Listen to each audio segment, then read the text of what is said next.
hay un grupo de sangre muy raro que es el Bombay. Y estuve leyendo, no sé si me equivoco, de que el grupo de sangre Bombay puede estar presente en personas y no saberlo porque le sale como O, sangre O. Sin embargo, el grupo Bombay tiene sus requerimientos muy específicos. Para recibir una transfusión tiene que ser de una persona o de su propia sangre o de una persona que tenga ese grupo sanguíneo Bombay. Sí. Y de hecho, he leído también, no sé si estaré equivocado, de que en América se han detectado personas, como en otros sitios del mundo, con ese grupo de sangre, o sea, ese tipo de sangre. Que es, llamémosle un O falso. Sí, especial, digamos. Sí. ¿Cómo las personas pueden estar seguras de que tienen o no tienen ese? O sea, ya, digamos, yo soy, es un ejemplo, no es el caso, pero yo soy O, soy del grupo de sangre O. Pero ahora, viendo el podcast 1000 historias sin corbata, veo que, caramba, podría ser Bombay. Claro, y no lo sé. Claro, o sea, partes de lo frecuente, digamos, primero. Podría yo ser Bombay. Pero, ¿y cómo lo hago? ¿Cómo descubro? O sea, bueno, sí hay métodos digamos, de laboratorio para identificar estas variantes, que no solo tienes el Bombay, tienes los RH negativos falsos, que es más o menos del mismo comportamiento. Y claro, te produce un problema el momento de una transfusión, por ejemplo, ¿no? Hay maneras de identificar en el laboratorio, sí. ¿Cómo puedes sospechar lo difícil si es que no te sometes a una cuestión de pruebas cruzadas para trasplantes o para transfusiones? ¿Y por qué rechazas una transfusión y empiezas a hacer una reacción? Pues tienes que parar y reevaluar. Porque hay antecedentes históricos, porque hay algún antecedente en la familia, tú puedes como decir, mira, aquí hay un problema específico y estudiemos, de pronto hay una variación Bombay o este RH negativo especial que tienes que recalificarlo. De hecho, también en América tenemos el grupo sanguíneo Diego, que es muy raro. Que es rarísimo, claro. Sí. Entonces, todas estas variantes, porque hay como 36 variantes de genéticas de los grupos sanguíneos. La más importante es el grupo AB0 y el Rhesus, no el RH. Claro. Que son los que te hacen normalmente para una transfusión y esperas que todo esté bien. Hay lo que se llama rechazo de grupo, porque tú eres, por ejemplo, A con A, pero has sido en otro grupo, en el Kelly, en el Duffy, en etcétera, eres otro y empiezas a hacer una reacción a la transfusión, empiezas a destruir las células y hacerte amarillo. Dices, ¿y qué pasó aquí? Si es el mismo grupo sanguíneo, pero hay un rechazo que no es tan grave como, por ejemplo, el RH, ¿no? El RH es tenaz, o cuando hay un falso transfusión A con B, por ejemplo, dices, ¿qué les pasa? Pero sí hay estos rechazos de grupo que no son tan importantes.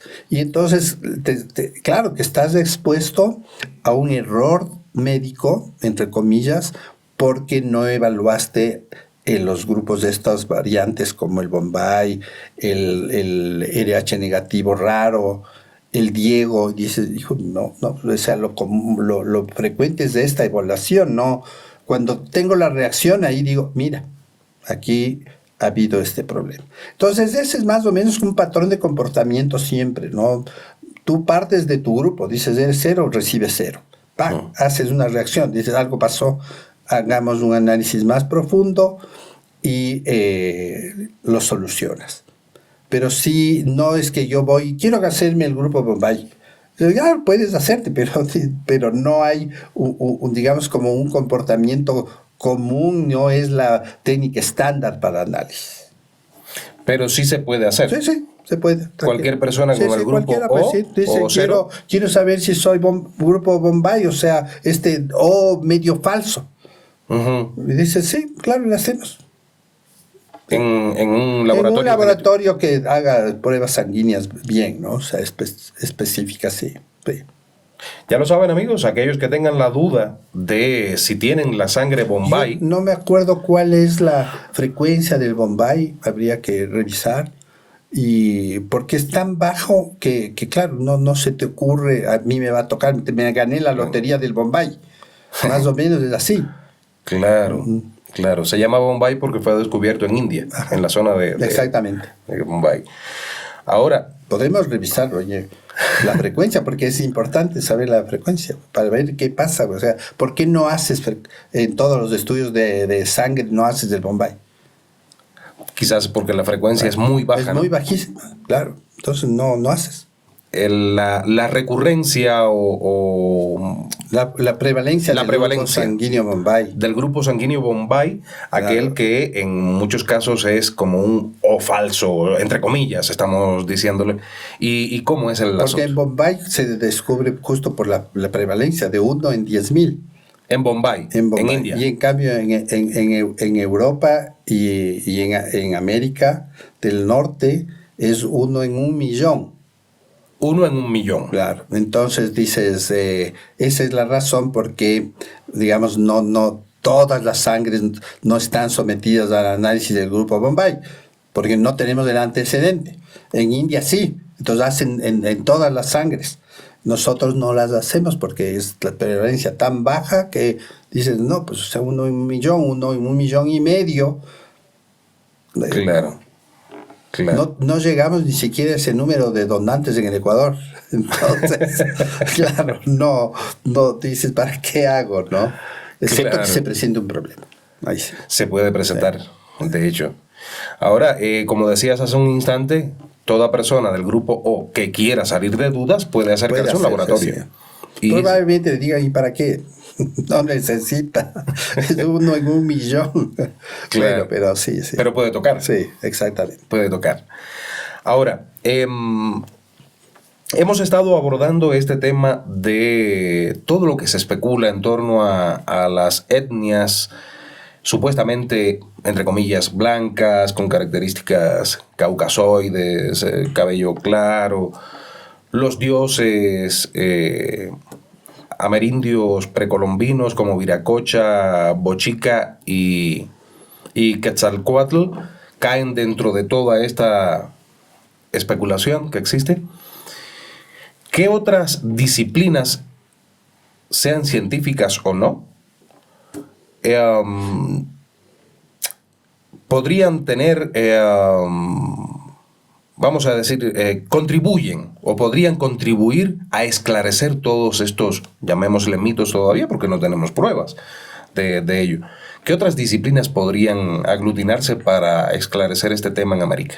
Bueno, las típicas que han servido para esclarecer el tema poblacional, partimos de las más fáciles, que eran comparaciones físicas, comparaciones antropológicas, Antropología. paleoantropológicas, lingüistas.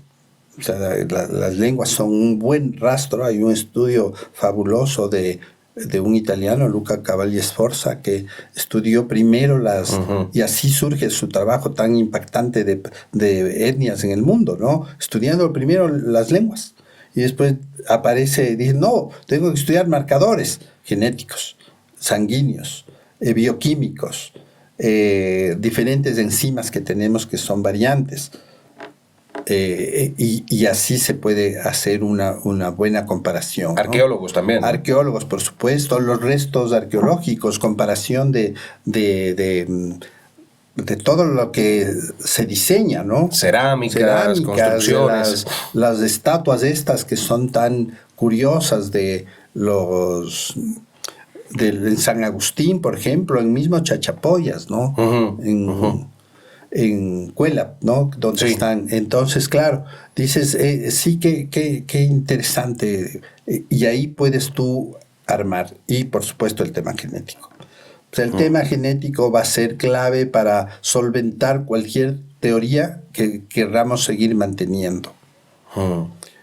El tema de población blanca es curioso cómo las poblaciones, cuando ven algo diferente, y pasaba lo mismo en Australia, los estudios de Malinowski y esos de hace décadas, que estudió en Australia, decían, por ejemplo, que las cosas raras siempre se las representa de una manera diferente en las poblaciones. Por ejemplo, nosotros estamos hablando de población de personas blancas, rubias, que eran como el dios, ¿no? Ujú. Pero también las otras, las feas, estaban destinadas a otras cosas. Por ejemplo, algunas personas que nacían con malformaciones, está informado que eran los chamanes. Tú vas a ser el chamán. Entonces, siempre hemos hecho estas clasificaciones sobre cosas que nos llaman la atención.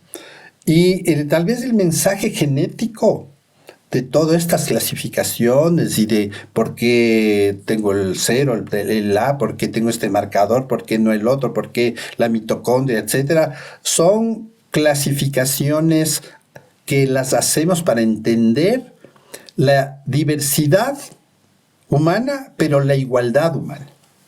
O sea, nuestro ADN es el mismo, las características que están en el ADN nos proporcionan las mismas cualidades, inteligentes, guapos, feos, desarrollo no tiene que ver con los genes, sino con cualidades que están en el material genético que no nos hacen mejores ni peores. Si soy amerindio, si soy afro, si soy caucásico, si soy de Asia, no significa que eres mejor o peor. Tu ADN es el mismo ADN que comparto con todo el mundo. Tengo prevalencia de una huella genética, pero es el mismo ADN. Y esa huella genética no me da mejores características, solo es una huella. El tener una variante en el dedo de la huella dactilar no me hace mejor ni peor. Lo mismo pasa con las huellas genéticas. E incluso si tú descubrirías una característica genética de una población, es de esa población, pero en la otra también va a haber. Dices, aquí también hay en menos proporción, pero hay. No hay un cáncer asociado a una sola población del mundo. Hay un cáncer más prevalente en una población, pero no te hace diferente. Si eres tú el mismo individuo que puedes compararte con quien quiera del mundo porque tienes el mismo ADN. Yo siempre digo, existe una sola raza, la humana.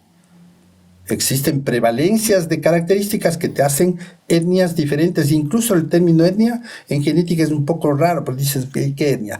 Grupos poblacionales que acumulan variantes genéticas similares. Demasiado largo. Etnia. Pero Claro. en realidad sería eso. Grupos poblacionales que acumulan variantes genéticas específicas. Eso es lo que estudiamos. Pero es el mismo ADN, las mismas personas.